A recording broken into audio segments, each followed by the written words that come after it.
Mpendwa mtazamaji wangu, ninakusalimu katika jina la Yesu Kristo mwana wa Mungu hai. Ni siku nyingine tena Mungu ametupa ili tujifunze neno lake. Somo letu la leo ni kiti cha enzi cha Shetani. Kiti cha enzi cha Shetani. Leo ni sehemu ya pili. Tuombe. Baba Mungu, katika jina la Yesu Kristo, nakushukuru kwa nafasi ulionipa ya kujifunza neno lako. Asante Bwana kwa ajili ya wote wanaosikiliza neno hili Bwana. Baba, macho ya mioyo yetu itiwe nuru, tujue siri ya ufalme wa Mungu. Baba, weka maneno yako mdomoni mwangu, niseme yaliyo yako Bwana. Utuvushe mahali pa giza, tupate nuru yako ya ajabu. Asante Mungu Roho Mtakatifu, mwalimu mwema, kwa uko pamoja nasi kutufundisha. Asante Bwana. Ninafunga mamlaka za giza zinazozuia somo hili. Nazifunga mamlaka za kuzimu zinazozuia wasikilizaji wangu kwa jina la Yesu Kristo. Muwe huru kweli kweli katika jina la Yesu. Amen. Basi kama nilivyosema, somo letu la leo ni kiti cha enzi cha Shetani, sehemu ya pili. Sehemu ya pili. Kwenye sehemu ya kwanza nilitangulia kusema kwamba dunia yote hii inatawaliwa na ufalme wa Shetani. Kuna ufalme wa Shetani unaotawala kila eneo hapa duniani. Kwenye kila mji kuna ufalme unatawala lile anga la mji. Kwenye kila mtaa, kwenye kila nchi kuna ufalme wa Shetani unatawala pale. Huwezi kufanikiwa kwenye eneo hilo mpaka kwanza umemshinda yule Shetani anayetawala lile anga. Huwezi kufanikiwa mpaka kwanza umemshinda Shetani anayetawala mtaani kwenu. Kwa mfano, kwenye kitabu cha Danieli, unakumbuka Danieli alikuwa alifunga na kuomba kwa siku 21. Biblia inasema Mungu akamtuma malaika Gabrieli ampelekee majibu Danieli. Lakini mkuu wa ufalme wa Uajemi, yani Shetani aliyekuwa anatawala lile anga la Uajemi, akamzuia yule malaika Gabrieli kwa siku 21, mpaka akaja malaika Mikaeli kuja kupigana naye. Ndio Gabrieli akaachiliwa kwenda kupeleka majibu kwa Danieli. Ina maana kila anga linatawaliwa na ufalme wa Shetani. Kila eneo. Kuna mahali fulani Yesu alikuwa akimfungua mtu alikuwa na pepo bubu. Alipomaliza kumfungua, watu wakasema anatoa pepo kwa Beelzebuli, mkuu wa pepo. Ina maana Beelzebuli, mkuu wa pepo, ndio Shetani aliyekuwa anatawala lile eneo. Alikuwa anaitwa Beelzebuli, mkuu wa pepo. Ni malaika wa giza na majeshi yake wanatawala mji, wanatawala mtaa, wanatawala eneo. Mtu wa Mungu, huwezi kuwa salama mahali ulipo bila kwanza kumshinda huyu Shetani. Ukishamshinda ndio utakuwa salama. Mimi siongelee kufanikiwa. Kufanikiwa ni baadaye. Kuwa tu salama, unaweza usifike miaka 40, utakufa kabla wakati wako. Wao mapepo wenyewe wanataka kila mtu waabudu wao. Wao ukisema tunataka nimeokoka, wanafanya kila mbinu ukatike kabla wakati wako. Wanafanya uwezi kufanikiwa kwenye haya maeneo mpaka kwanza ushindane naye. Bwana Yesu asifiwe. Bwana Yesu asifiwe. Biblia inasema wasemapo amani amani, ndipo huja uharibifu. Ina maana wanakole wengi kwa sababu ameona mwaka mzima ameishi vizuri tu, hana shida. Mwaka wa pili kumbe wenzake kule wanapanga. Mapepo yanapanga, wachawi wanapanga huyu akifika baada ya miaka 6 au ameshafariki. Unashangaa mnaenda umeanza kazi vizuri tu, umeajiriwa vizuri tu, au na biashara zinastawi vizuri tu, ghafla tunatokea tukio, ajali, baba na mama wote wamekatika, au ajali tu ghafla tu umefukuzwa kazi. Ukujua kuna ufalme wa Shetani unaotawala hilo eneo. Ulikuwa umeshaandaa mipango toka siku nyingi. Shetani afanye kitu kwa kiasara. Ukiona ni shwari, sio shwari. Waonapokuwa ni amani, ndio uangamivu wajia kwa ghafla. Naona hiyo. Ndio maana nasema kesheni muombe, kwa sababu hamjui siku wala saa. Bwana Yesu asifiwe. Bwana Yesu asifiwe. Na tunataka uone hapa ni kwamba kila mji, kila eneo, kila mtaa, kila ile pale unapofanyia biashara, kuna ufalme wa Shetani unamiliki ile eneo. Lazima ushindane nao. Ndio maana Biblia inasema hivi, kushindana kwetu sisi si juu ya damu na nyama. Ni sisi tunatakiwa kushindana. Na si juu ya damu na nyama, ni juu ya falme, mamlaka, na wakuu wa giza hili na majeshi ya pepo wabaya. Tunashindana na mashetani wanaotawala eneo. Biblia inasema kwenye kitabu cha, ngoja nikuonyeshe. Kwa hiyo ni yani tunatakiwa kushindana. Hebu nikusomee kwanza kwenye kitabu cha waraka kwanza wa Yohana 5:19. Biblia inasema hivi, twajua ya kuwa sisi tu wa Mungu na dunia yote pia hukaa katika yule mwovu. Biblia inasema dunia yote pia inatawaliwa na ufalme wa shetani. Kwenye Biblia ya Kiingereza inasema the whole world is under the control of the evil one. Dunia inatawaliwa na shetani. Akiamua iende mbele inakwenda mbele, akiamua irudi nyuma inarudi nyuma, akiamua isimame inasimama. Anaiongoza yeye, anaitawala, ni mfalme. Kwenye kitabu cha Wakorintho wa pili 4:4 inasema hivi, ambao ndani yao mungu wa dunia hii amepofusha fikra zao wasioamini. Shetani anaitwa mungu wa dunia hii, anaabudiwa kila mtaa, anaabudiwa kila mji, anaabudiwa kila eneo, watu wanamwabudu. Kuna dini nyingine unaona sasa ni za Kikristo, lakini zinamwabudu huyu mkuu wa anga la hilo eneo. Madini mengi yanamwabudu shetani. Dini inayomwabudu Mungu utaijua tu. Ndio maana tunasema mtawajua kwa matunda yao. Yaani wewe ni mtu ni askofu kabisa lakini na nyumba ndogo, unamwabudu Mungu, huyo tayari anasujudu kwa shetani. Ni mchungaji kabisa lakini unaona kabisa sio huyo tayari alianza kama mchungaji wa Bwana wa Mungu. Katikati hapo akageuzwa akawa mchungaji wa yule jamaa. Sasa hivi anamwabudu shetani, lakini alianza vizuri kama mtumishi wa Mungu. Rafiki yangu, makanisa Paulo mtume alihubiri kwenye ile inaitwa Efeso. Nimsikia baba yangu wa kiroho alikuwa anasema ile miji ambayo Paulo mtume alienda kuihubiria, Efeso, wa Efeso kule wapi, ambao sasa hivi ni Ugiriki na wapi, zilikuwa ni nchi za Kikristo 100%. Lakini mpaka sasa hivi Ukristo umeshaisha. Hakuna tena Ukristo. Kwa nini? Shetani. Bwana Yesu asifiwe. Dunia yote inatawaliwa na shetani. Sasa Biblia inasema dunia yote inakaa katika yule mwovu. Na Biblia inasema shetani ni mungu wa dunia hii. Ndio maana kwenye sehemu nyingine katika Yohana 12:31 anasema inamwita shetani mkuu wa ulimwengu huu. Hii dunia hii mkuu wake ni shetani. Shetani ndio anayetawala kila kitu kwenye hii dunia. Utasema mtumishi wa Mungu, haya mambo mbona sio kweli? Mbona Mungu yupo sasa? Mungu kazi yake ni nini? Nataka nikuonyeshe kwamba unatakiwa kushindana. Nikisoma kitabu cha Luka 4 kuanzia mstari wa 5 mpaka wa 6. Imeandikwa akampandisha juu, akamuonyesha miliki zote za ulimwengu kwa dakika moja. Ibilisi akamwambia, nitakupa wewe enzi yote na fahari yake, kwa kuwa imo mikononi mwangu, nami humpa yeyote kama nipendavyo.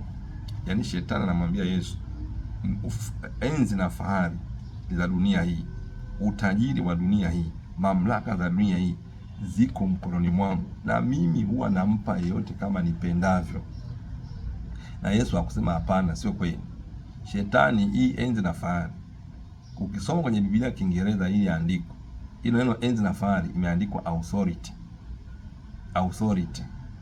Ukisoma Biblia ya Kiingereza hiyo enzi na fahari imeandikwa authority, yani mamlaka.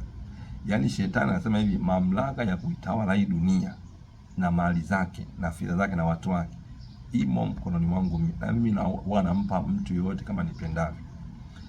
Yesu akamwambia sio kweli, hapana, sababu Yesu anajua shetani aliinyang'anya kutoka kwa Adamu.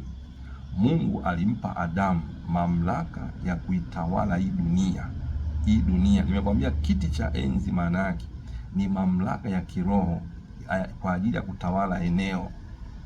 Kiti cha enzi ni mamlaka ya rohoni, ni mamlaka kabisa ambayo ina mamlaka hazionekani. Mtu akiitwa mwenyekiti huoni kile kiti pale amekalia, lakini akiongea unajua huyu ni mwenyekiti. Mtu akiitwa rais wa nchi huoni kile kiti cha rais, lakini akianza kuongea unajua huyu ni rais. Kwa nini? Mamlaka. Kiti cha enzi ni mamlaka ya kiroho inayotawala eneo. Sasa Mungu alivyotuumba sisi wanadamu, alituumba tutawale hii dunia, tuitawale, tuiongoze hii dunia, tuimiliki na kuitawala. Lakini shetani, Adamu alipotenda dhambi, shetani akamnyang'anya mamlaka ya kuitawala dunia. Bwana Yesu asifiwe. Bwana Yesu asifiwe.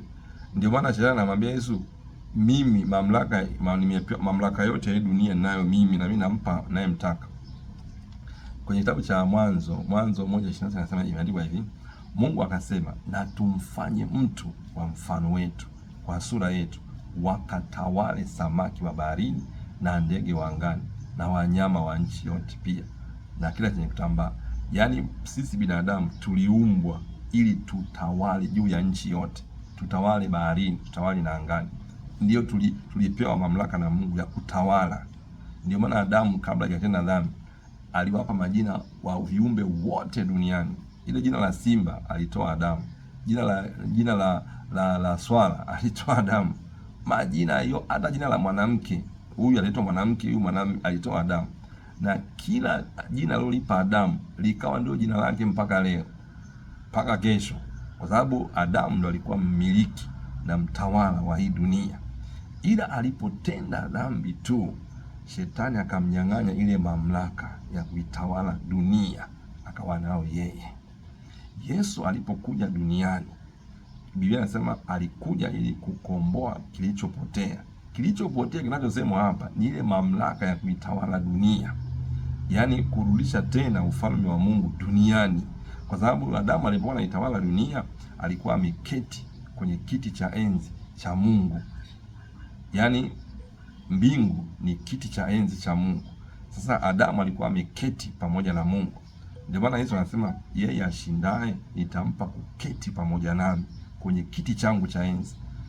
Yaani ukishashinda utakuwa na mamlaka ile ile ya kuitawala dunia alionayo Yesu. Yesu baada ya kufufuka alisema hivi, nimepewa mamlaka yote mbinguni na duniani. Yaani amepewa mamlaka ya kuitawala hii dunia Yesu. Sasa hata anasema yeye anayeshinda nitampa kuketi pamoja na, atakuwa naye na mamlaka ya kuitawala dunia. Lakini mpaka ushinde. Hakuna kushinda bila kushindana. Haimna kushinda bila kushindana. Kama ushindani ni wewe tu, wenzako tunashindana. Bwana Yesu asifiwe. Bwana Yesu asifiwe. Unaweza kusema hata kama Yesu alishamshinda shetani na alishamaliza yote Kalvari, kuna haja gani sisi kuendelea kushindana na kupigana na shetani? Yaani kabla ya Yesu kufa msalabani, ilikuwa binadamu haiwezekani kushindana na shetani. Ilikuwa haiwezekani kumkemea shetani. Kumkemea shetani imekuja baada ya Yesu kwenda msalabani, baada ya Yesu kuja duniani. Unaona, ilikuwa kabla, wakati kwenye Agano la Kale unamwomba Mungu, Mungu anakuja anamkemea shetani. Ndio maana kuna mahali imeandikwa, malaika anamwambia shetani, Bwana na akukemee. Yaani binadamu sisi hatuwezi kukemea mapepo. Lakini Yesu alipokuja duniani ndio akasema sasa mimi nimewapa amri, nimewapa mamlaka ya kumkanyaga shetani. Ndugu yangu, ukiona baba yako mzazi anakukabidhi bunduki, ujue huko unakoenda kuna vita ya kupigana. Huko unakoenda kuna maadui. Baba yako hawezi kukupa silaha wakati hakuna vurugu yoyote. Ina maana kuna mahali utabidi ujitetee, na sio uite baba njoo baba, na ni wewe mwenyewe unabidi usimame nao. Mungu amekupa wewe mamlaka. Amesema, tazama nimekupa amri ya kukanyaga nyoka na nge na nguvu zake zote, wala hakuna kitakachowazuru. Yaani wewe wakati unapigana usiogope, kwa sababu hakuna kitu chochote kinaweza kuzuru, kwa sababu wao ni chakula kwetu. Yaani wao, shetani, mbele ya mamlaka ya jina la Yesu hamna kitu. Una uwezo kushindana nao na kuwashinda, lakini lazima ushindane. Maandiko yanasema mtiini Mungu, mpingeni shetani. Sio Mungu ampinge, ni wewe unayempinga, naye atawakimbia. Usipompinga akimbii. Usipompinga atakusumbua, usipompinga atakuua. Mpingeni, lazima umpinge. Bwana Yesu asifiwe. Bwana Yesu asifiwe. Na kuonyesha kwamba kwenye hii dunia kuna ufalme wa shetani unaimiliki dunia. Ni lazima uwezi kuwa salama, uwezi kufanikiwa mpaka kwanza umemshinda yule shetani anayetawala lile anga. Hebu tupige hatua kidogo. Kwa hiyo ukisoma kitabu cha Zakaria 3:4, kisha akanionyesha Joshua kuhani mkuu amesimama mbele ya malaika wa Bwana, na shetani amesimama mkono wake wa kuume ili kushindana naye. Basi Joshua alikuwa amevaa nguo chafu sana. Kisha akamwambia tazama, nimekuondolea uovu wako. Biblia inasema hivi, shetani amesimama mkono wa kuume wa Joshua mtumishi wa Mungu ili kushindana naye. Mapepo yanashindana na watu wa Mungu. Mfalme wa giza anashindana na watu wa Mungu. Kwa hiyo lazima wewe na wewe ushindane nao, vinginevyo hutawashinda kabisa, hutawashinda kabisa. Unaona hiyo? Ndio maana kwenye kitabu cha Wakorinto wa pili 2:10 anasema, lazima shetani asije akapata kutushinda, kwa maana hatukosi kuzijua fikira zake. Shetani asije akapata kutushinda, ina maana shetani anashindana na sisi, lakini ili asitushinde, kwa lazima ujue fikira zake, lazima ushindane naye, lazima na wewe ushindane naye. Bwana Yesu asifiwe, Bwana Yesu asifiwe. Na kuonyesha kwamba hapa duniani hatupo kwenye honeymoon, hatupo kwenye honeymoon. Yesu anasema na watuma kama mbwa mwitu kama kondoo katikati ya mbwa mwitu, na watuma kama kondoo katikati ya mbwa mwitu. Mbwa mwitu, kondoo ni chakula cha mbwa mwitu. Unaona hiyo? Kondoo ni chakula cha mbwa mwitu. Ina maana ukizubaa unaliwa, ukizubaa unakufa kabla ya wakati wako. Na nimeona wachungaji wengi wakifariki wakiwa na miaka 45, 33, 30 ngapi. Angali Mungu alisema hivi, moyo wangu hautashindana na mwanadamu kamwe, siku zake zitakuwa miaka 120. Na hapa Mungu aliongelea watenda dhambi waovu wakikaa sana miaka 120. Na Mungu hajawahi kubadilisha hiyo kauli, na hajawahi kuongea tena hiyo kauli. Watu wanasema tu ile aliyosema Daudi miaka 70 na miaka 80. Daudi alisema kuishi miaka 70 80. Yeye mwenyewe alikaa mpaka mzee sana. Biblia inasema alikuwa mzee sana mpaka walikuwa wanambeba kumtoa nje, wanamletea wanamwali wamwekee joto. Daudi alifariki akiwa mzee sana, zaidi ya miaka 120. Mimi naweza nikasema hivyo. Biblia haisemi moja kwa moja. Mimi nimetafuta sana Daudi alifariki kwa miaka mingapi. Lakini Daudi alikuwa mzee sana. Hebu niambie, ikiwa miaka hii tu ambayo vyakula vimeharibiwa, mtu wa miaka 70 anaonekanaje? Mtu wa miaka 80 anaonekana kawaida tu, anatembea iko vizuri tu. Sasa Daudi alikuwa ni strong man na ni mtu wa vita. Amefika mpaka wanambeba mzee kabisa, wanamletea mwanamwali wa kumtia joto, mzee kabisa. Ina maana ile miaka aliyosema 80 70, yeye alikwenda mpaka 120 na kwenda na zaidi. Unaona hiyo miaka? Mimi naikwambia mimi ni miaka aliyosema Mungu, huwezi usife kabla ya miaka 120. Mimi nimeshakataa, mimi nimekataa. Nimwambia Mungu, mimi sitakufa, nitaishi mpaka siku zangu zitimie. Na Biblia inasema kwa watu wa Mungu, yani ile miaka 120 ni kwa ajili ya watenda dhambi, lakini kwa watu wa Mungu unaenda zaidi ya ile miaka 120. Na ushahidi upo.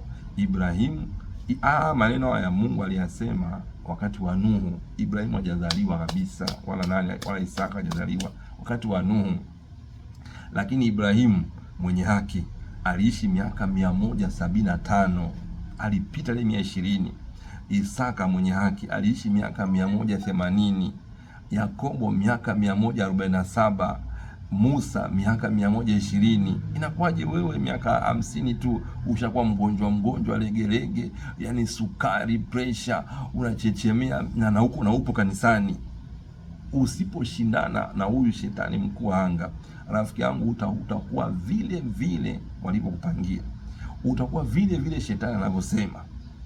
Mapepo akisema huyu afe na miaka 50, unakufa kwa miaka 50, unakufa kwa miaka 50. Bwana Yesu asiwe. Mimi kuna mwaka jaribu zito sana, iko bado hivi tu niage dunia, bado kidogo tu nijua bado kidogo tu nifariki. Lakini nilipovuka nikasema ulimwengu wa giza ulipanga mimi nife nikiwa na miaka fulani, lakini kwa sababu ya maarifa anayekwambia haya, na wakati huo nilikuwa hata maarifa anayekwambia sina, lakini Mungu mwenyewe alinifunulia mambo fulani fulani, nikavuka salama. Ni Jehova mwenyewe alinivusha salama kwenye ile mauti. Ilikuwa nikatiki, sasa hivi nisingekuwepo, hata mahubiri hayo usingeyasikia. Lakini wenyewe wanapanga, huyu miaka 55, huyu 48, huyu 29, huyu 35. Wakati Mungu ameshakwambia wewe sisi watu wa Mungu kufa unajipangia mwenyewe. Unaweza kusema mchungaji, umejuaje hiyo? Imeandikwa, heshimu baba yako na mama yako, siku zako ziwe nyingi. Ina maana ane control siku za mtu kuishi ni we mwenyewe. Musa anasema tiini basi sheria hizi ili mfanye siku zenu ziwe nyingi hapa duniani.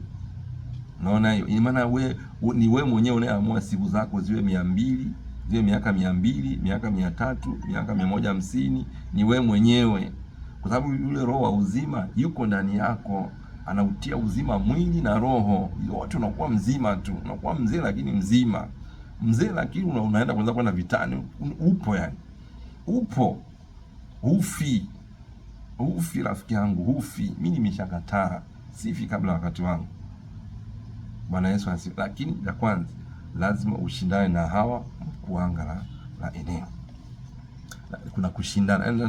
Nataka nasisitiza sana, kuna kushindana. Watumishi wa Mungu wanakuambia maisha bwana ni tambarare tu, Yesu alishamaliza yote, kwa hiyo wewe ni tambarare.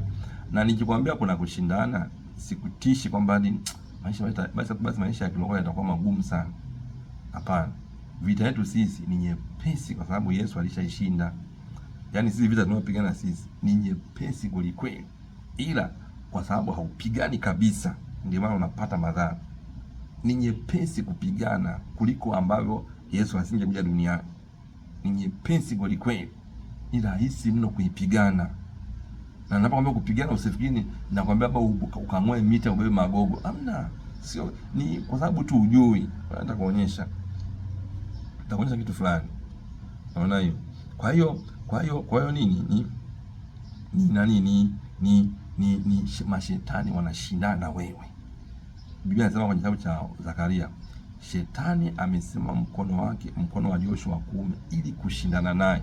Nikuulize swali, shetani anashindana nawe hivi? Ni kwenye kama sijasoma nikisoma kitabu cha Ufunuo 12:17 inasema hivi, joka akamkasirikia yule mwanamke, akaenda zake afanye vita juu ya wazao wake waliosalia, wazishikao amri za Mungu na kuwa na ushuhuda wa Yesu.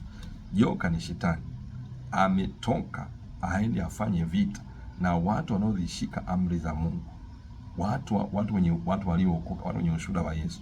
Ina maana hapa duniani kuna vita. Nimekuonyesha maandiko matatu, mtu wa Mungu. La kwanza, shetani akasimama mkono wa kuume wa Joshua apate kushindana naye. Ni mapepo yanashindana na wewe. Andiko la pili, Wakorintho wa pili 2:11, shetani asija akapata kutushinda. Ina maana shetani anashindana na sisi. Usipojua fikra zake anakushinda. Andiko la tatu ni la Ufunuo kwamba joka akaenda apigane na watu wanaozishika amri za Mungu. Ni vita. Akaenda zake afanye vita juu ya wazao wake waliosalia, wazishikao amri za Mungu. Ni vita ipo, ila wewe kwa sababu umeambiwa kanisani yote ni tambarare, hupigani. Mashetani anaitwa majeshi ya pepo wabaya. Mapepo yote ni wanajeshi, ni makomando wa vita. Alafu unaenda tu kama vile unaenda kwenye harusi, unaenda kwenye sherehe, yaani unaishi kama vile upo kwenye honeymoon, upo bichi, takati upo katikati ya uwanja wa vita. Malaika wanakushangaa, mwanangu, upo vitani. Upo wadui zako wanatamani wakule nyama, wanatamani wakunyofoe, wanatamani upotee. Alafu unatembea kama vile uko honeymoon, huko bichi, huko picnic. Hapana, hapana. Bwana Yesu asiwe. Nimekwambia watu wazuri wengi hapa duniani wanafariki kabla ya wakati wao, kwa sababu hawajui siri. Watu wazuri wote watakatifu wa Mungu. Nilimshuhudia askofu mmoja wa kanisa moja hapa nchini, sitalitaja. Alifariki dunia, alikuwa ni askofu mkuu msaidizi. Alifariki dunia. Wakati sasa mwanae anashuhudia, ndio nijua yule askofu ameuliwa na shetani. Na haya maarifa yalikuwa hayajui. Utaniambia, askofu mkuu namna hiyo asije maarifa? Hii inawezekana, hajui. Nakwambia hivi, kuna mambo hata uwe askofu kiasi gani, kama ujifunzi hutakaa ujue. Mimi naonaga walokole wengi anastiki tu kwenye askofu wake wa kanisani kwake tu, hajifunzi maarifa mbalimbali mengine. Baba yako mwenyewe wa kiroho anatafuta maarifa kila mahali, kwa sababu kila mtu Mungu amempa neema. Huyu amempa neema ya mafundisho ya watakatifu, huyu amempa neema ya mafundisho ya vita, huyu amempa neema ya mafundisho ya namna hii. Kila mtu amempa neema yake. Kwa hiyo unatakiwa ujifunze sehemu mbalimbali. Kaa chini ya baba yako mmoja, ila jifunze kupitia YouTube, mahubiri ya kwenye video, mahubiri ya kwenye wapi, jifunze.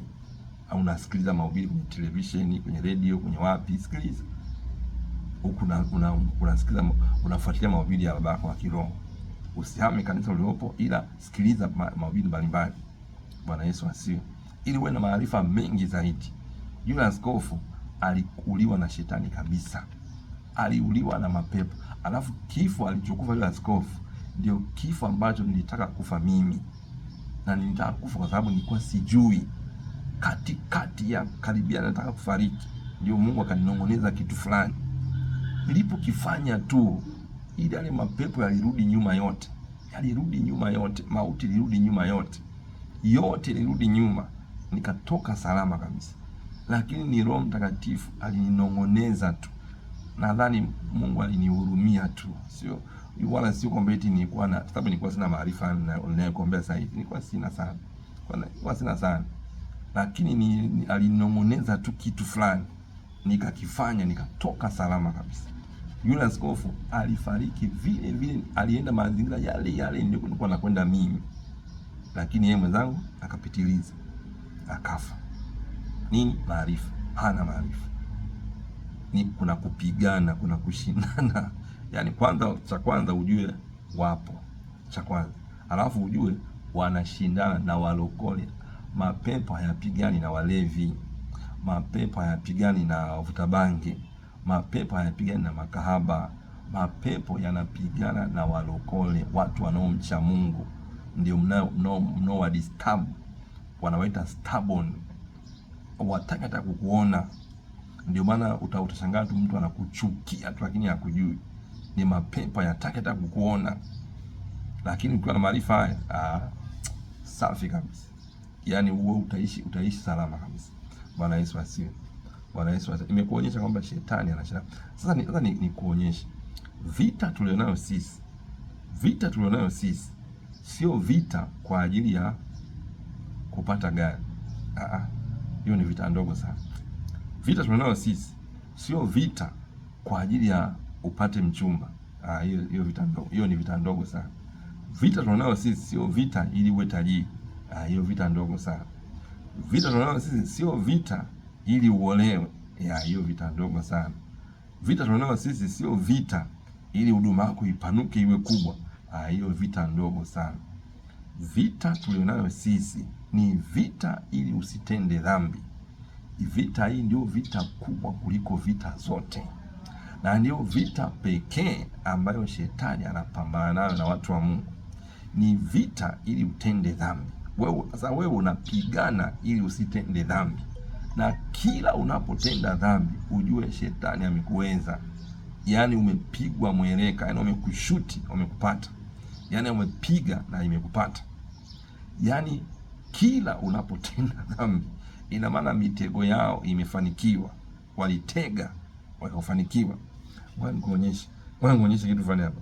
Shetani anaitwa mjaribu. Kitabu cha Mathayo 4,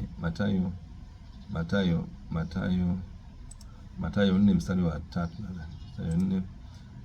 Mathayo 4, Mathayo Mathayo 4:3 anasema mjaribu akamjia akamwambia. Shetani anaitwa mjaribu, ni mjaribu, lakini ni yani yeye ndio analeta vita. Na vita ya shetani, mapepo yanashindana na wewe ni ili utende dhambi. Haiwezekani, shetani hana nguvu hata kidogo mpaka utende dhambi. Shetani hana nguvu hata kidogo juu yako wala watoto wako mpaka kwanza utende dhambi. Tena niwape siri wale wa baba wa nyumba, shetani hana nguvu juu ya mkeo wala mwanao mpaka we baba wa nyumba utende dhambi. Ndio maana alipotenda dhambi Hawa, pakawa hakuna madhara yoyote, hakuna madhara yoyote. Ila alipotenda dhambi Adamu, madhara yakaenda kwa Hawa, wakafukuzwa wote. Unaona kazi hiyo? Yaani shetani anawinda usiku na mchana, ubaki dhambini, hana nguvu hata kidogo mpaka kwanza utende dhambi. Kwa hiyo vita tulionayo sisi ni vita ili usitende dhambi. Ndio maana hata hapa alipokuwa anashindana na Joshua, kitabu cha Zakaria nilichokusomea imeandikwa hivi: kisha akanyonyesha Joshua kuhani mkuu, amesema mbele ya malaika wa Bwana, na shetani amesimama mkono wake wa kuume ili kushindana naye. Basi Joshua alikuwa amevaa nguo chafu sana. Kisha akawaambia, tazama, nimekuondolea uovu wako. Ina maana shetani alikuwa anashindana na Joshua ili abaki kutenda dhambi, abaki kwa vuguvugu, abaki kuwa leo ametenda dhambi, kesho leo moto, kesho baridi, leo moto, kesho baridi. Joshua ni kuhani mkuu, lakini leo moto, kesho baridi. Yesu akasema ukiwa vuguvugu na kutapika, heri uwe moto au uwe baridi kabisa. Na ukiwa vuguvugu na kutapika. Lakini hapo mashetani ameshindana na Joshua ili awe leo mlokole, kesho mtenda dhambi, leo mtakatifu, kesho muovu. Kwa hiyo ukiwa kwenye maisha hayo, mapepo sasa yanatawala anga la nchi yako. Mapepo yana uwezo wa kutawala sasa. Mauti ilitawala tangu Adamu. Mauti ndio shetani. Bwana Yesu asiwe. Bwana Yesu asiwe. Kwa hiyo shetani, vita ulionayo wewe, ndio maana hata kwenye ile andiko nilikwambia Wakorinto wa pili 2 pale mstari wa 10 mpaka 11 sana. Lakini kama mkimsamehe mtu neno lolote, nami nimemsamehe, shetani asije akapata kutushinda, kwa maana hatukosi kuzijua fikra zake. Sasa angalia, vita ya shetani inaoanishwa na kusamehe. Ina maana shetani anakuletea majaribu ya kusamehe. Shetani anasababisha ukosewe na mtu akufanyie ubaya, alafu anawinda, je, utamsamehe? Utamwachilia? Ukishindwa tu kumsamehe, amekushinda. Ndio maana anasema hivi, shetani asije akapata kutushinda, kwa maana hatukosi kujua nia yake. Nia yake ni usimsamehe yule mtu, kwa sababu anasema lakini kama mkimsamehe mtu neno lolote, nami nimemsamehe. Ina maana shetani asije akapata. Nia ya shetani ni uchokozwe, ulipe kisasi, uchokoze, urudishie, akutukane na umwambie mjinga mwenyewe, pumbavu mwenyewe, akuibie, umpeleke polisi, akukanyage na wewe umtukane. Yesu akasema msishindane na mtu mwovu. Biblia inasema msilipe kisasi. Bwana Yesu asifiwe. Bwana Yesu asifiwe. Kwa hiyo nia ya shetani, majaribu yote ya shetani ni ili wewe utende dhambi. Vita ya shetani ni wewe utende dhambi, ushindwe kumsamehe yule mtu. Utawasikia walokole kanisani, anaongea ni walokole wa kanisani, anakwambia fulani siongee naye, huyu ameshashinda. Fulani siongee naye, fulani mimi ansalimii. Yaani hapa wote wawili wameshashindwa. Wote wawili, aliyechokozwa na aliyechokoza, wote wameshashindwa, wote wawili. Bwana Yesu asiye. Aliyechokozwa alitakiwa kusamehe, ndio dhambi yake iko hapo. Aliyechokoza alitakiwa sichokoze. Lakini wote wawili shetani ameshawapata, amewashinda. Na maana aliwaletea majaribu. Nikisema shetani anashindana na wewe, ni kwamba anakuletea majaribu majaribu ya dhambi, majaribu ya uzinzi, majaribu ya kugombana, majaribu ya kusema uongo, majaribu ya kuiba. Anakuletea kila aina ya majaribu, alafu anakuzonga kwa nguvu zake zote ili utende dhambi. Anaamsha hisia zako za kutenda tendo la ndoa, unashindwa kuvumilia mpaka unatenda dhambi. Usiposhindana utazini, hata kama unajua kuzini ni dhambi. Usiposhindana utapigana, utagombana, hata kama unajua imeandikwa usiwe na hasira na mtu, amchukia ndugu yake ni muuaji, lakini wewe utachukia. Utaachana kwenye ndoa, lakini huku unajua Mungu anachukia kuachana. Ni shetani anaamsha, anakuwa anashindana wewe, kuzonga kwa mawazo mabaya tu, anakuzonga kwa maneno, kuzonga kwa mawazo na kuzonga, anaamsha hisia. Unafikiri mwili wako ni yeye ni yeye. Bwana Yesu asiwe. Ukimjua zikianza hisia mbovu tu unalitia jina la Bwana. Ukiona tu imeanza hasira unalitia jina la Bwana. Kuna kanuni. Bwana Yesu asiwe. Nakuonyesha kwamba nini vita tulionayo sisi ni vita ili usitende dhambi. Shindana ili usitende dhambi. Mtu wa Mungu, nisikilize kwa makini sana. Aliyezaliwa na Mungu huwa atendi dhambi kabisa. Mtu wa Mungu asemi uongo. Mtu wa Mungu haibi. Mtu wa Mungu akikopa huwa analipa. Asihaki ukopa alipi. Mtu wa Mungu hazini. Hana girlfriend wala boyfriend. Hii lugha haipo kanisani. Inatakiwa isiwepo kanisani. Lakini sasa hivi watu wana girlfriend na boyfriend. Aliye wa Mungu hatendi dhambi. Aliye wa Mungu anasamehe haraka. Aliye wa Mungu anasamehe kabla hajaombwa msamaha. Aliye wa Mungu anasamehe wakati aliyemkosea hajui kama amemkosea. Aliye wa Mungu anasamehe bila kuomba msamaha. Ukisubiri mtu akuombe msamaha utachelewa sana na utaumia sana. Bwana Yesu akasema, Baba, wasamehe hawa kwa kuwa hawajui walitendalo.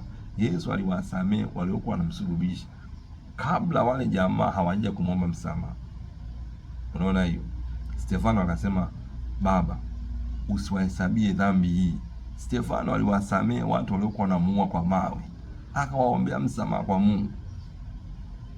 Wale jamaa hawakwenda kumwomba msamaha Stefano, aliwasamehe tu mwenyewe. Musa alimsamehe Miriam aliyemsengenya. Musa akamwambia Mungu, mponye ukoma huu. Ni Musa alimwomba Mungu amponye Miriam ukoma, wakati Miriam hajamuomba msamaha Musa. Kwa nini wewe unataka mumeo aje akupige magoti akuombe msamaha? Kwa nini unataka mkeo apige magoti aombe msamaha? Msamehe mkeo wakati hajui kama amekosea. Msamehe mkeo wakati hataki kuomba msamaha. Msamehe mkeo wakati hana mpango wa kuomba msamaha. Msamehe. Utaniambia, mtumishi wa Mungu, unafanyaje? Wewe jisemeshe. Wewe nenda tafuta chumba cha peke yako. Amsamesha kukosea, tafuta chumba cha peke yako. Piga magoti, sema, Baba, kwa jina la Yesu, ninamsamehe mke wangu kabisa na kumwachilia. Ninamsamehe mume wangu kabisa na kumwachilia. Kwa jina la Yesu Kristo, nakataa kumlipa kisasi na kuomba Mungu usimlipe kwa lile baya alilonitendea. Amen. Ukisema tu hivyo, ile nguvu ya giza inayokuzonga na yale mawazo mabaya yanakata. Yakianza kuja tena unaambia nimemsamehe. Yakija tena unaambia ya kale yamepita, tazama imekuwa mapya. Yaani hivyo ndio namna ambavyo tunashindana na shetani. Usifikiri ninapokuambia shindana naye, usifikiri nakwambia ukang'oe miti. Unatumia neno la Mungu kushindana naye. Ni kushindana yale mawazo mabaya kwa kutumia neno la Mungu. Ndio naita kushindana. Na ni kushindana kwingine ni kufanya maombi. Unasema, katika jina la Yesu, mashetani wanaonizonga kwa mawazo mabaya na wafunga, hamtafanikiwa. Ndio kushindana. Yaani hivyo ndio unaita kushindana yani. Ni hivyo tu. Si kwamba kuna kazi kubwa ndio ufanye ubebe nyumba. Hapana. Ni ukiona tu mawazo mikuzonga ya zina, ongea neno la Mungu. Imeandikwa, kila mtu aliyezaliwa na Mungu hatendi dhambi. Imeandikwa usizini. Imeandikwa mtakuwa watakatifu kwa kuwa Mungu wenu ni mtakatifu. Mungu hatendi dhambi, wala dhambi haimo moyoni mwake. Na kuapisha shetani, rudi shimoni kwa jina la Yesu Kristo. Ukisema tu hayo, ile nguvu ya ile hisia zinanyamaza. Zile hisia zinarudi chini. Bwana Yesu asifiwe. Bwana Yesu asifiwe. Kwa hiyo sasa nimekwambia hivi, unatakiwa kushindana, unatakiwa ushindane, kwa sababu mapepo yanashindana na wewe, yanashindana na wewe kila siku. Na nimekwambia vita kubwa kuliko zote ni vita ya unapigana ili usitende dhambi. Na hapa amesema hivi, shetani asipate kutushinda, maana hatukosi kuzijua fikra zake. Fikra gani? Nia ya shetani ni wewe usisamee. Ndio maana Yesu akasema, wapendeni adui zenu, waombeni wanaowauzi. Adui yako ndio aliyekukosea, ndio aliyekufanyia ubaya. Hasa ukishindwa kumsamee, shetani amekuweza, amekushinda. Lakini aliyekufanyia ubaya ukimsamee, umemshinda shetani, umempa za usoni shetani, umempa za usoni. Maandiko yanasema mtiini Mungu, mpingeni shetani naye atawakimbia. Unapigana na shetani kwa kulitii neno la Mungu. Pale unapolitii neno la Mungu ndio unashindana na shetani, ndio unampiga shetani. Pale unapolisema neno la Mungu, unapolitii neno la Mungu, ndio unampa za usoni shetani.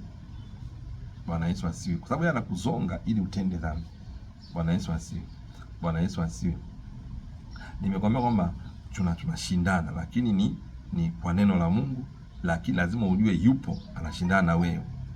Bwana Yesu asifiwe. Bwana Yesu asifiwe. Unaona? Kwa hiyo sisi ndio tunatakiwa kushindana. Ukinyamaza anakushinda. Ukinyamaza bila kupigana anakushinda. Anakushinda kirahisi sana. Kirahisi sana. Amen.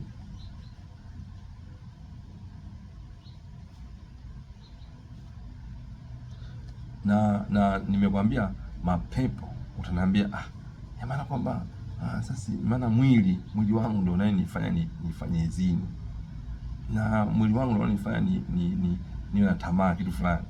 Hapo shetani anaingiaje hapo sasa? Unaanza ukaniuliza hivi. Yaani watu wengi ndio hawajui, wanasema ni mwili wake tu na mnyemvua. Mwingine anasema we chemsha maji ya moto, usifanye hivi. Mwingine anasema fanya mazoezi, sije ni mwili tu na kuchemka. Alafu bana mimi ni kijana na mwili unanichemka.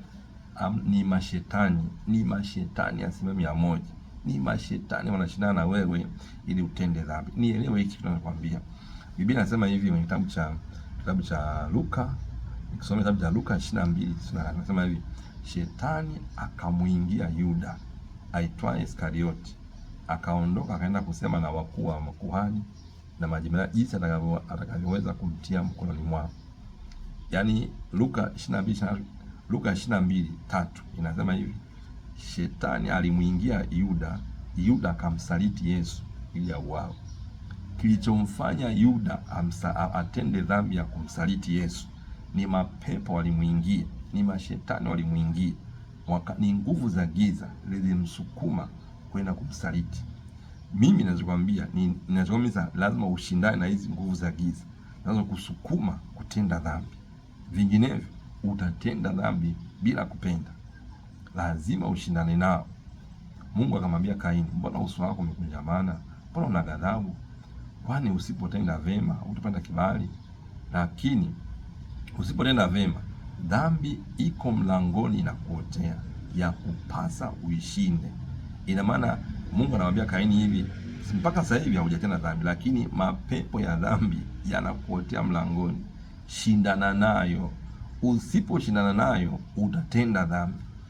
Jamaa hakumuelewa Mungu kama ambavyo wengi hatumuelewi Mungu. Akanyamaza, akaishia kumuua ndugu yake Abili. Unaona sasa hiyo? Lazima ushindane nayo. Unaona hiyo?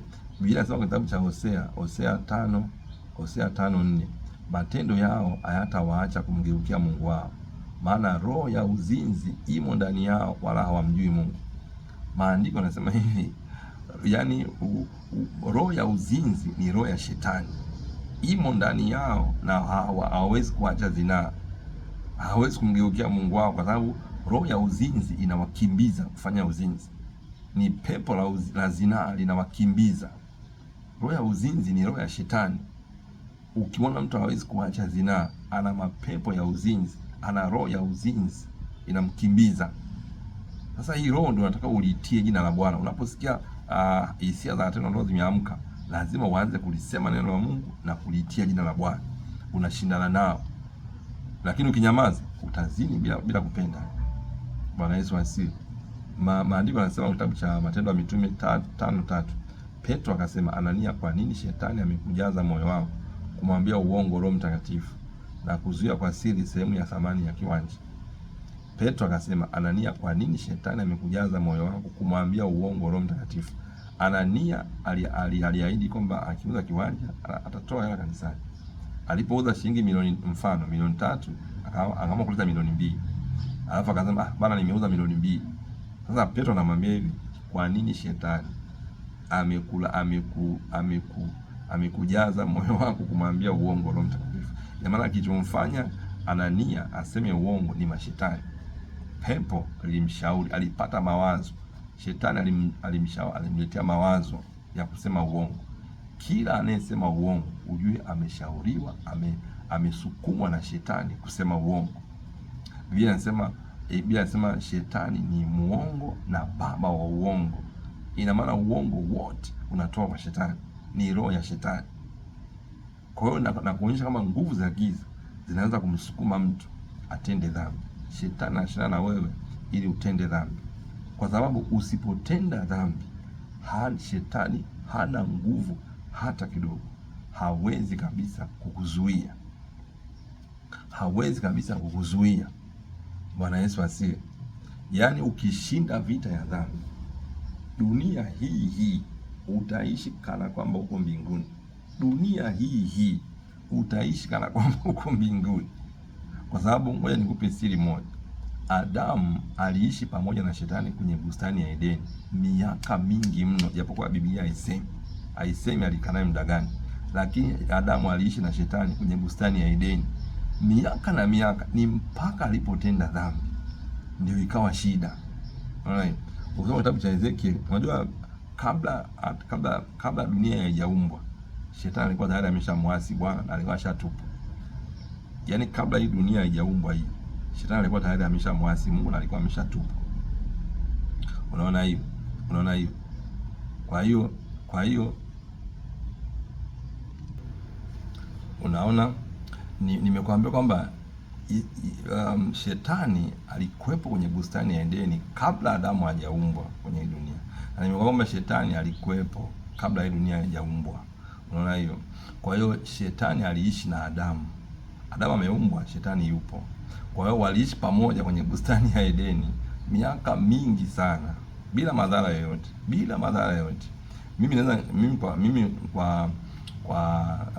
najaribu kuimagine tu, sio kwamba Biblia imesema hivyo. Yaani inawezekana waliishi miaka 800 bila madhara yoyote, miaka 200, miaka 500 bila madhara yoyote. Ni mpaka Adamu alipotenda dhambi. Angalia kitabu cha Ezekiel 28 mstari wa 13, inasema hivi, ulikuwa ndani ya Edeni, bustani ya Mungu. Kila jiwe la thamani lilikuwa kifuniko chako. Mstari wa 14, wewe ulikuwa kerubi mwenye kutiwa mafuta. Hapa anaongelewa malaika Lucifer, kwamba alikuwepo Edeni. Unaona hiyo? Lucifer alikuwepo Edeni miaka yote. Paka, yani Adamu anaumbwa yupo. Alipokuwepo baada ya miaka mingi kuisha, ndio shetani akaanza kushindana na Hawa, anamletea majaribu ya dhambi, akamshawishi Hawa mpaka akatenda dhambi, na akamshawishi na Adamu akatenda dhambi kupitia Hawa. Maandiko yanasema kwenye kitabu cha Zaburi, shetani akamshawishi Daudi awahesabu watu, Mungu akawapiga Israeli. Shetani alimshawishi Daudi kutenda dhambi ya kuhesabu watu bila ruhusa ya Bwana, Mungu akawapiga Israeli. Shetani alimshawishi Hawa, ndio huyo anayeshawishi mpaka leo. Na kwa taarifa yako, shetani ameruhusiwa kutujaribu binadamu wote. Majaribu aliyopitia Ayubu yameruhusiwa na kwetu. Wote tumeruhusiwa tujaribiwe na shetani, ila hajaruhusiwa kutupiga. Kwa hiyo hata Ayubu, mapigo aliyopata, mateso aliyopata, sio kwamba Mungu aliruhusu apigwe. Hapana, Mungu sio dhalimu kiasi hicho. Ikiwa wewe uliye muovu huwezi kuruhusu mwanao apigwe na wezi, Mungu ni mwema zaidi. Yesu akasema, ikiwa nyinyi mlio waovu mnajua kuwapa vitu vyema watoto wenu, zaidi sana Baba yenu aliye mbinguni atawapa Roho Mtakatifu. Mungu ana huruma, hawezi kuruhusu mwanaye mtumishi wake apigwe na shetani. Mapigo aliyopata Ayubu ni yeye mwenyewe alifungua mlango kwa kumpa Ibilisi nafasi. Mungu ameruhusu binadamu wote tujaribiwe. Ndio maana Yesu akasema shetani amewataka apate kuwapepeta kama ngano, lakini nimekuombea Petro, ukijaribiwa imani yako isitindike. Yaani nimekuombea sio kwamba usijaribiwe. Nimekuombea ili unapojaribiwa usije kumwacha Yesu, usije ukaiacha imani. Unaona hiyo? Lakini shetani ameruhusiwa kutujaribu sisi binadamu, majaribu ya dhambi, majaribu ya mateso, majaribu ya magonjwa, majaribu ya kila namna ameruhusiwa. Bwana Yesu asiwe. Ndio maana Biblia anasema Mungu hata ruhusu tujaribiwe kupita vile tuwezavyo, ila katika haya majaribu anatupa na mlango wa kutokea. Yaani Mungu ameruhusu tujaribiwe, ila sio majaribu ya kupita uwezo wetu. Yaani Mungu hawezi kukuletea jaribu la malaika akuletea binadamu, ila majaribu yameruhusiwa. Yale yaliyoruhusiwa kwa Ayubu yameruhusiwa. Mungu ameruhusu jaribu, lakini hajaruhusu kupigwe. Anayeruhusu kupigwa ni wewe mwenyewe. Sasa maandiko yanasema, wala msimpe Ibilisi nafasi. Ukitenda dhambi tu umefungua mlango kwa mashetani kukupiga. Umefungua mlango kwa mashetani kukupiga. Ngoja nikusomee. Unaweza kusema na mambo nayarudia kwenye ile sehemu ya kwanza nilishasema, lakini kwa sababu ya umuhimu wake ngoja nirudie tena tu, kwa sababu hapa ndio kwenye siri ya mtu kuwa salama kabisa. Maandiko yanasema kitabu cha waraka wa kwanza wa Yohana 3:5, waraka wa kwanza wa Yohana 5 mstari wa 18, twajua ya kuwa kila mtu aliyezaliwa na Mungu hatendi dhambi, bali yeye aliyezaliwa na Mungu hujilinda, wala yule mwovu hamgusi. Maandiko yanasema hivi, ukijilinda usitende dhambi, shetani hakugusi, shetani hakufikii. Adamu aliishi pamoja na shetani miaka mingi tu, shetani alikuwa amfikii, amgusi, mpaka alipotenda dhambi ndio akanyang'anywa mamlaka. Mapepo yanashindana na wewe ili utende dhambi ya kunyang'anya mamlaka ya kutawala, mamlaka ya kutawala maisha yako. Na ukinyang'anywa mamlaka unakuwa mtumwa wa shetani, anaamua chochote muda wowote. Bwana Yesu asiwe. Unaweza ukasema mchungaji, una maana gani kwamba Ayubu alimpa Ibilisi mwenyewe nafasi, wakati Biblia inasema katika mambo hayo yote Ayubu hakumtenda Mungu dhambi kwa midomo yake? Ayubu alitenda dhambi bila kujua kwamba ni dhambi, na sasa hivi hata hiyo dhambi inatendwa na watumishi wa Mungu wengi, lakini hawajui kuwa ni dhambi. Ndio maana ukisoma vizuri kitabu cha Ayubu alianza kumlalamikia sana Mungu, alianza kumnungunikia sana Mungu, na yani kwamba mpaka akaanza kuilani na siku aliyozaliwa. Lakini Mungu anamwambiaje? Ayubu, wewe mwanangu, hujui vitu vingi. Ayubu, kuna mambo mengi hujui, hujui vitu vingi. Kwa hiyo usalamike sana. Ndio maana namwambia, wakati naumba mbingu na nchi ulikuwepo wewe, wakati naweka misingi ya dunia hii ulikuwepo wewe. Ayubu, wewe hujui vitu vingi, kwa hiyo usilalamike, ni kwa sababu ulikuwa hujui. Kwa hiyo mapepo yakatake advantage kwa sababu ulikuwa hujui, ndio maana amekuangamiza. Lakini ungekuwa unajua wasije kufikia, utaniambia sasa Ayubu alitenda dhambi gani mpaka apate mateso yale yote? Nitakuonyesha, kwa sababu Biblia inajifundisha yenyewe. Bwana Yesu asiwe. Nisome kitabu cha Ayubu. Ayubu alifungua mlango mwenyewe kwa kutenda dhambi ya woga. Hakuna dhambi mbaya duniani kama dhambi ya woga. Woga ni dhambi ambayo unaifanya wakati wewe mwenyewe hujui kama unatenda dhambi, lakini ni woga. Dhambi ya woga ni mbaya kweli. Hakuna dhambi mbaya ambayo inakuwa mapema, inakuwa haraka kama woga. Nikwambie hivi, wagonjwa 75% wanaofariki hospitalini hawafi kwa ugonjwa uliowapeleka, wanakufa kwa woga wa kifo, hofu ya mauti, hofu ya mabaya. Umaskini wa watu wengi ni woga. hofu ya kupata hasara, hofu ya kuibiwa, hofu ya kupoteza.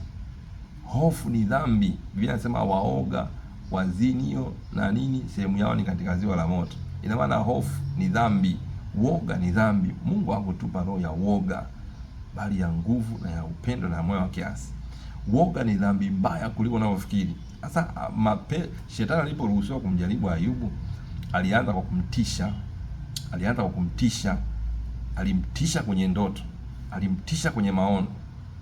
Ayubu anaota ndoto mbaya, anaota ndoto wanaye amekufa, amechinjwa, anamka asubuhi anatetemeka, hofu inamshika.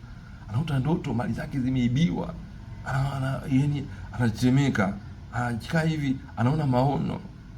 Mimi nakumbuka wakati niko kwenye hatari ya kufariki, nilikuwa naota ndoto watu waliokufa na niko na watu waliokufa zamani. Naota ndoto mbaya tu, niko katikati ya hatari tu. Unaona hiyo, akaogopa. Lakini ukijua kinachokwambia, hata uote ndoto mbaya, ukiamka unasema imeandikwa, usiogope. Imeandikwa, Mungu hakunipa roho ya woga, bali ya nguvu na ya upendo na moyo wa kiasi. Imeandikwa, alafu nasema kwa jina la Yesu shetani wa woga, simba ungurumai na kutoboa macho, rudi shimoni kwa jina la Yesu. Kwa mimi imeandikwa, yeye anisikilizaye atakaa salama bila kuogopa mabaya, sitakufa nitaishi. Ukisema tu hivi, hofu inakuachia. Wagonjwa wengi woga, akiona nguvu zinaisha anajua ndo naishia hivi. Kwanza jana mpaka leo nguvu zinaisha tu, yaani sielewi itakuwaje mpaka kesho. Hofu. Hata uone nguvu zinaisha, mwambie sifi.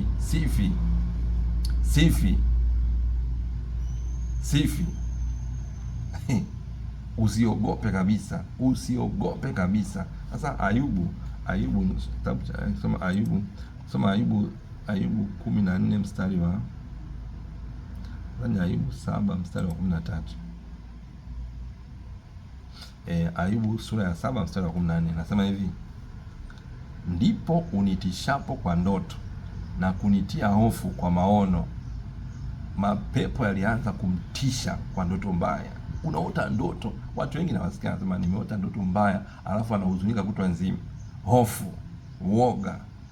Maono ni kwamba umekaa hivi, unaona kabisa, ni kama maono ni kama mawazo. Wakati umetulia, unaona kabisa umeachwa, mume amekufukuza, yaani kuna stories zinaendelea kichwani, yaani mimi sikutaki tena, sijui nini, yaani kuna neno aliongea mume, basi linarudia kichwani tu. Unajiona kabisa umeshatupia vyombo nje. Woga unaanza, hofu. Sasa wewe unatakiwa ukianza kusikia yale mawazo, unashindana nayo sasa. Unasema imeandikwa, aliyounganisha Mungu wanadamu asiwatenganishe. Hata kama mume ameongea hivi, shetani hutafanikiwa kwa jina la Yesu. Hapa haachwi mtu, atoki mtu hapa. Siachwi na baki hapa. Hakuna cha kunitoa hapa. Ukisema tu hivyo, yale mapepo yanayomkimbiza mume wako, yanayomfanya mume wako awe na shauku kuacha, yanakosa nguvu. Mume wako anaacha, mke wangu nisamee, aishi. Unaendelea. Lakini uoga wako unahama. Sasa Ayubu alianza uoga. Alipoogopa tu ndio sasa akawa anaongea kwenye kitabu cha Ayubu 3:25. Ayubu 3:25 nasema hivi: maana jambo hilo ni chalo hunipata, nalo linitilia hofu nijilia. Ayubu anasema yale mambo niliyoyaogopa yaliishia kunipata. Unaona kazi hiyo? Kwa kilichofungua mlango kwa mashetani kumpiga Ayubu ni hofu. Hata huyu askofu nilikwambia amefariki, kilichomuua ni woga. Walimtisha akaogopa, kwa sababu mwanae anakata na alikuwa na babake wakati anaongea naye mwisho kabla hajafariki. Ni woga mtupu. Nikupe tafsiri ya woga. Woga ni kuamini kwamba jambo baya litanipata muda wote, na ukaanza kuongea vile, na mwili wako ukaanza kuonyesha, yaani ukaanza kurespond kulingana na unachokiona kule mbele. Woga ni kuamini kwamba jambo baya litakupata, alafu mwili wako wote unaanza kunyong'onyea, unaanza kukosa furaha, alafu unaanza kuongea woga, alafu unakosa raha, unakata tamaa. Hii inaitwa woga. Dalili kwamba unapokata tamaa ni dalili kwamba umeogopa. Unapoongea na huzuni, dalili kwamba umeogopa. yani unapokimbia ulikuwa umeanza tukio kwa jambo kwa ujasiri, unaanza kurudi kuacha, umeogopa. Uoga. Umeogopa, uoga. Unaona kazi hiyo? Hofu. Yale unayoogopa yatakupata. Kitabu cha Mithali nasema aogopacho asiye haki umjilia. Kile unachokiogopa kitakupata. Watu wa dunia wanasema uoga wako ndio umaskini wako. Unaona kazi hiyo? Kwa hiyo Ayubu aliogopa, alihofu. Kwa hiyo dhambi ndio mlango wa shetani kumgusa mtu. Nimekuonyesha Adamu aliishi na shetani miaka na miaka mpaka katenda dhambi, ndio mapepo akampata. Asingetenda dhambi, pepo akufikii, shetani akufikii. Sisi hapa naishi dunia hii ambayo ina mashetani. Bila shetani kunifikia, hanigusi, na kula mbele yao, na tajirika mbele yao, na hawana cha kunifanya. Lakini mpaka umshinde. Yaani vita yako wewe ni unatakiwa ushindane ili usitende dhambi. Pigana ili usitende dhambi. Bwana Yesu asifiwe. Nimeandika kitabu kinaitwa Dhambi Tuzingawe kwa Upesi. Hicho kitabu kinaelezea mbinu nyingi sana za kushindana na mawazo ya dhambi, ndoto za dhambi, kushindana na mazingira ya dhambi. Kina mambo mengi kwa ajili ya kushindana na dhambi. Tuwasiliane kwa namba yangu ya simu 0682 022 680 ili ukipata hicho kitabu.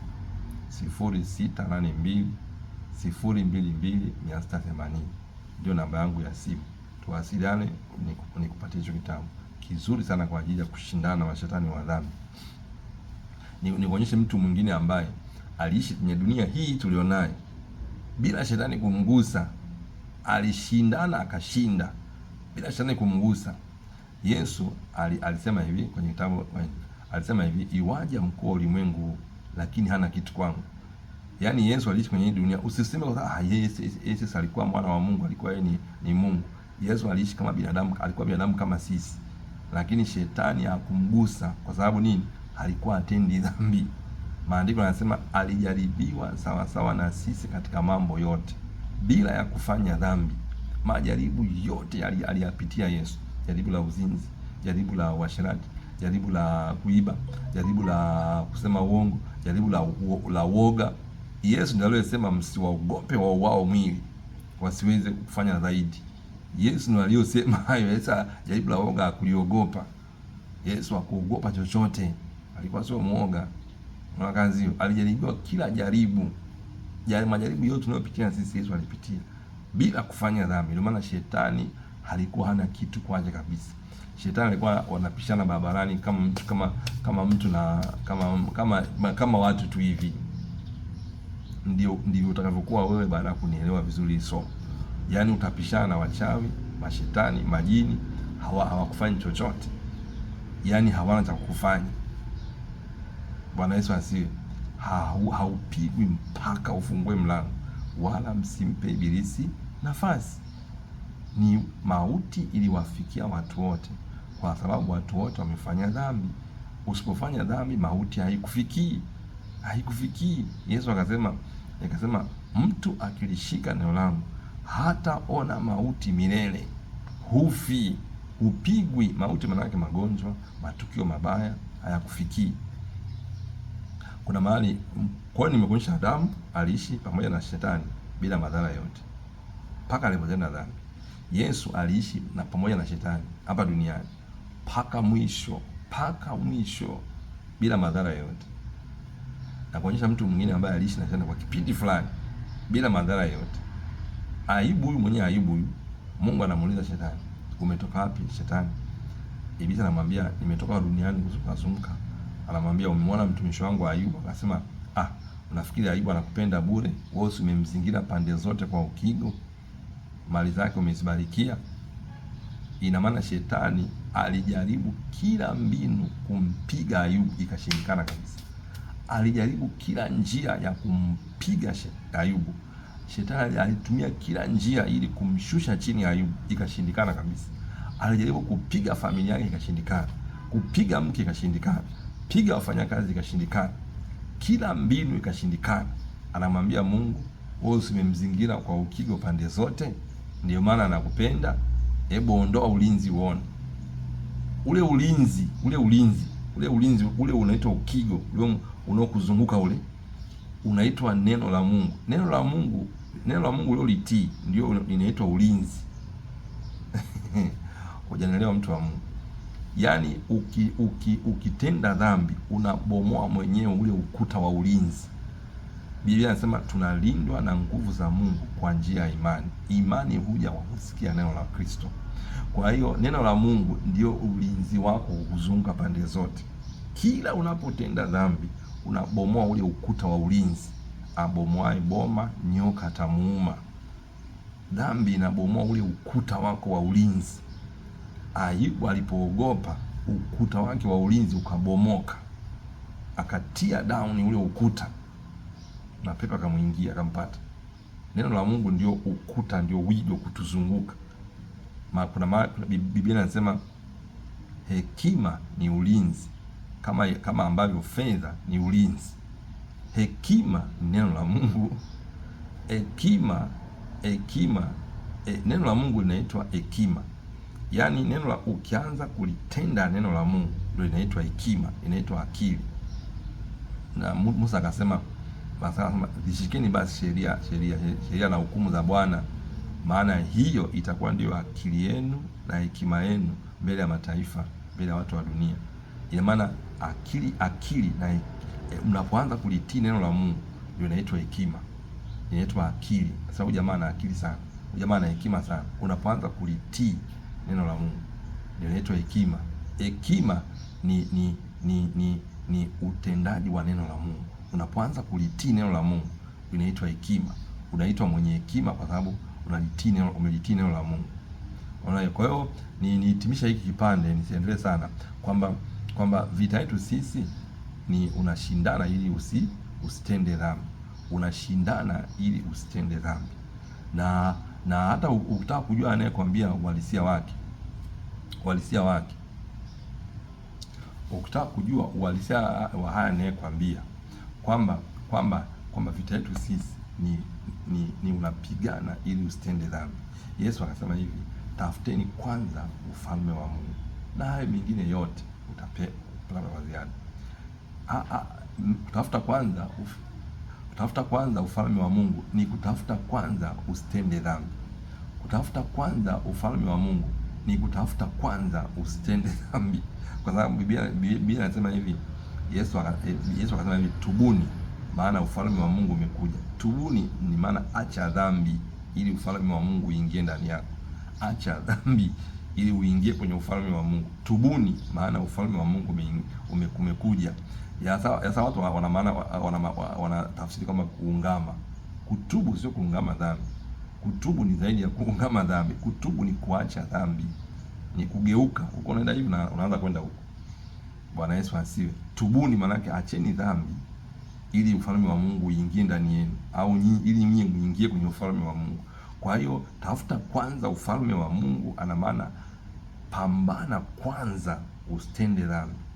Hayo mengine yote utapewa, yote yatakufuata, na baraka hizi zote zitakufuata na kukupata utakaposikia na kulitii neno la Bwana. Yaani vita tulionayo sisi hapa ni moja tu, shindana na mashetani ili usitende dhambi. Nia yako ya kupigana ni ili usitende dhambi. Ukishinda vita hii moja, vita nyingine zote anapigana Bwana, zote zinakuwa ni za Bwana. Kuna mahali Biblia inasema kwamba mkishika neno langu nitakuwa adui wa adui zenu, mtesi wa hao wanaowatesa. Lakini sharti la kwanza, mkikaa kwenye neno langu. Wewe vita yako ni kushinda dhambi. Ukishashinda dhambi, ukaishi maisha matakatifu, vita yote inakuwa ya Bwana. Wewe vita yako ni kupigana ili usitende dhambi. Lakini ukishashinda dhambi, kila kitu kinakuwa chini ya mkono wa Bwana. Wanapigwa wakati wewe umelala tu. Wanapigwa wakati wewe huna hata habari. Bwana Yesu asifiwe. Bwana Yesu asifiwe. Nimekwenda sehemu kubwa kabla ya kwenda kwenye eneo la halisi la kiti cha enzi cha shetani. Somo letu nimekwambia ni kiti cha enzi cha shetani. Ndio somo letu la leo. Na nimeshangaa tayari nimerudia sehemu kubwa ambayo tushaifanya, lakini sio mbaya. tukirudia kwa mara nyingi ni kwa ajili ya kujifunza na kupata uelewa mkubwa zaidi. Basi tupige hatua kidogo, tupige hatua nyingine kwamba kiti cha enzi cha shetani, wanaposema kiti cha enzi cha shetani wana maana gani? Ina maana gani inaposema kiti cha enzi cha shetani? Dunia hii imeumbwa kwa namna ambavyo mbingu ndio zinatawala dunia. Dunia hii imeumbwa kwa namna ambavyo mbingu ndio zinatawala dunia. Nikisema mbingu, na maana ni anga unaloliona juu yako. Ile anga unaloliona juu yako linaitwa mbingu. Kwa hiyo dunia imeumbwa kwa namna ambavyo mbingu ndio zinatawala dunia. Kwa hiyo kwenye mbingu ndio kuna baraka zote zinatoka kwenye mbingu. Laana inatoka kwenye mbingu. Mvua inatoka kwenye mbingu. Majira na nyakati yanatoka kwenye mbingu. Mapigo yanatoka kwenye mbingu. Yaani kwenye mbingu kuna nguvu mbalimbali kwa ajili ya kuitawala hii dunia. Kuna nguvu, anasema utamkumbuka Bwana Mungu wako, maana ndiye akupaye nguvu ya kupata utajiri. Nguvu zile, kuna nguvu za aina mbalimbali kwenye anga ambazo zenyewe ndio zinatawala dunia. Kwa hiyo mbingu ndio inatawala dunia. Bwana Yesu asifiwe. Bwana Yesu asifiwe. Imeandikwa kitabu cha Danieli 4:26. Ufalme wako utakuwa imara kwako baada ya wewe kujua ya kuwa mbingu ndizo zinazotawala. Mungu alikuwa anamwambia Nebukadneza, ufalme wako utakuwa imara kwako baada ya wewe kujua ya kuwa mbingu ndio zinazotawala dunia. Yaani mbingu ndio zinatawala hii dunia. Mbingu. Na nimekwambia mbingu ni anga unaloona hapa juu. Ili anga linaitwa mbingu, na kwenye anga kuna, yaani jua na mwezi vipo kwenye anga. Kuna mawimbi ya sauti, mawimbi, mionzi, aina mbalimbali za gesi za hewa ziko kwenye anga. Mawimbi si mionzi ya kutengenezea mabomu wala hapa kwenye anga. Joto nini iko kwenye anga. Anga lina nguvu mbalimbali kwa ajili ya kuitawala dunia. Mbingu inaweza ikafungwa kusiwe na mvua. Mbingu inaweza ikafungwa baraka ya mtu isimpate. Biblia inasema nitakufungulia madirisha ya mbinguni na kuwamwagieni baraka. Maana baraka inatoka kwenye mbingu. Bwana Yesu asifiwe. Tusome kwenye kitabu cha Mwanzo na kuonyesha kwanza mbingu na kuonyesha mbingu kwa sababu kama kiti cha enzi ni mamlaka inayotawala dunia, ni mamlaka inayotawala eneo, na mbingu ndio inayotawala eneo, basi kwa mantiki hiyo ukitaka kuitawala hii dunia lazima uitawale mbingu kwa ajili ya kuitawala dunia. Bwana Yesu asifiwe. Unaona, nimekuambia kwamba mbingu ndio zinazotawala hii dunia. Kwa hiyo ukitaka kutawala dunia hii unaitawala mbingu. Kwa hiyo Mungu akitaka kuitawala dunia, mbingu zinakuwa ni kiti chake cha enzi. Shetani akitaka kuitawala dunia, mbingu zinakuwa ni kiti chake cha enzi. Kitabu cha Mwanzo 1 mstari wa 1 mpaka 14 inasema hivi: hapo mwanzo Mungu aliziumba mbingu na nchi. Hizi mbingu ziliumbwa. Yaani hizi mbingu sio kule anakoishi Bwana, ni ziliumbwa. Mungu akaliita lile anga mbingu. Mungu akaliita lile anga mbingu. Yaani mbingu ni anga unayoiona hapa. Mungu akaliita lile anga mbingu. Mungu akasema, na iwe mianga katika anga la mbingu ili itenge kati ya mchana na usiku. Nayo iwe ndio dalili ya majira na usiku na siku na miaka. Ina maana kwa mbingu ndio zinazotawala majira na nyakati. Yaani kwenye mbingu yanatoka majira na nyakati, usiku na mchana ni kwenye mbingu. Kwenye mbingu ndio zinatoka baraka. Unaona hiyo? Ukisoma kitabu cha Kumbukumbu la Torati 28:23 28:12 nasema hivi: atakufunulia Bwana hazina yake nzuri, nayo ni mbingu, kwa kutoa mvua ya nchi yako kwa wakati wake, na wakubarikia kazi yote ya mkono wako, nawe utakopesha mataifa mengi, wala hutakopa wewe. Yaani baraka zote kwa ajili ya kazi ya mikono yako zinatoka kwenye mbingu. Mvua inatoka kwenye mbingu.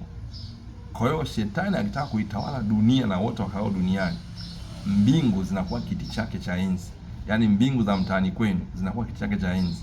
Anga linakuwa linatawaliwa na shetani. Anatawala lile anga. Analimiliki lile anga. Sababu anga ndio linatawala dunia. Unaona hiyo? Nimekwambia mbingu ni anga juu yako. Biblia zangu ni kitabu cha Kumbukumbu 28:23, na mbingu zako zilizo juu ya kichwa chako zitakuwa shaba na nchi iliyo chini yako itakuwa chuma. Anaongelea kumbe mbingu ni anga unaloona juu ya kichwa chako, ni anga ambalo ukiangalia hivi hilo anga hilo linaitwa mbingu. Na hapo ndio kuna hewa za aina mbalimbali na mawimbi ya sauti, mawimbi ya nini yako hapo. Bwana Yesu asiwe. Nimekwambia mbingu ndio zinazotawala dunia. Mungu akitaka kuitawala dunia, mbingu zinakuwa kiti chake cha enzi. Shetani akitaka kuitawala dunia, mbingu zinakuwa kiti chake cha enzi. Kitabu cha Isaya 66:1, Bwana asema hivi, mbingu ni kiti changu cha enzi na dunia ni mahali pa kuweka miguu yangu. Mbingu ni kiti cha, kabla Adamu hajatenda dhambi, mbingu zilikuwa ni kiti cha enzi cha Bwana. Alafu Adamu alikuwa ameketishwa pamoja na Bwana. Kwa hiyo alikuwa anatawala dunia kama Mungu anavyoitawala dunia. Bwana Yesu asifiwe. Bwana Yesu asifiwe. Ndio maana hata sisi baada ya kuokoka, ukishinda unaketi pamoja na Yesu, unaitawala dunia kama vile ambavyo Yesu anavyoitawala dunia. Ndio maana Yesu akasema, amini amini nawaambia, yoyote mtakayoyafunga hapa duniani yatafungwa na mbinguni, yoyote mtakayoyafungua hapa duniani yatafunguliwa na mbinguni. Yaani huyo ujue, ukifikia kiwango hicho, ni umeketi pamoja na Kristo juu sana kwenye kiti chake cha enzi. Ina maana wewe unaitawala mbingu kama ambavyo Mungu anatawala, unatawala duniani kama Mungu anatawala. Umepewa mamlaka kuitawala mbingu. Wewe ni mtawala pamoja na Kristo. Yesu ameturudishia ile mamlaka ambayo iliibiwa na shetani. Anachofanya shetani ni kushindana na wewe ili utende dhambi, ili ile mamlaka irudi tena kwa shetani. Bwana Yesu asifiwe. Zaburi 103:19 nasema hivi, Bwana ameweka kiti chake cha enzi mbinguni na ufalme wake unavitawala vitu vyote. Yaani kiti cha enzi ni kiti cha ufalme.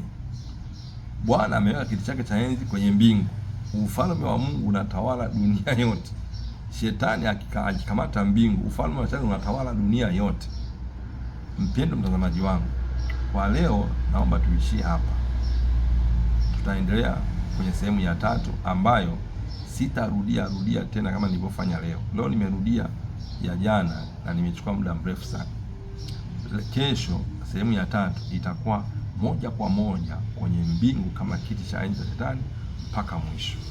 Na kushukuru sana kwa nafasi ulionipa, na Bwana akubariki sana. Baba, katika jina la Yesu nakushukuru kwa ajili ya mtazamaji wangu, msikilizaji wangu. Mpe neema ya kuyatendea kazi uliyosema kwenye kinywa changu. Asante kwa kuwa Bwana unatupenda upeo, katika jina la Yesu. Amen.